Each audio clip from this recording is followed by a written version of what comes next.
When you own what God has said to you, no matter what anyone does to you, then God elevates you after they crucify you.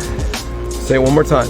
When you own what God said to you, how God sent you, right? Then God will elevate you after people have crucified you. But you have to go through the test. This is what the enemy wants to do. If you hear how the 12 spies, right, how they came back and they had a half good report, but then they had the realistic report. Now listen, they didn't have an evil report, they had a half good report. Yes, there's all the milk and honey and all the grapes that are, the size of like cantaloupes or something, I don't know. They have all these things. But we also saw the giants there. This is what people do. Oh yeah, you could be a pastor, but just know God's never going to support you. Just know you got to feed your family. Just. Hey, you could be a prophet, but just know you're never going to be provided for. Hey, you could heal the sick, but just know the devil attacks people who heal the sick.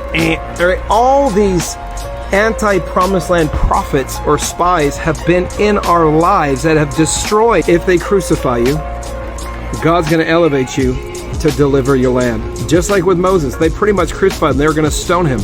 But guess what? When he kept moving forward, he'd go back to, oh God, I didn't know it was supposed to be like this. And God's like, hey son, get back in there. He does it again. How many times do you have to go before God? 10 times? It was the 10th plague that Pharaoh finally let the people go, right? So guess what?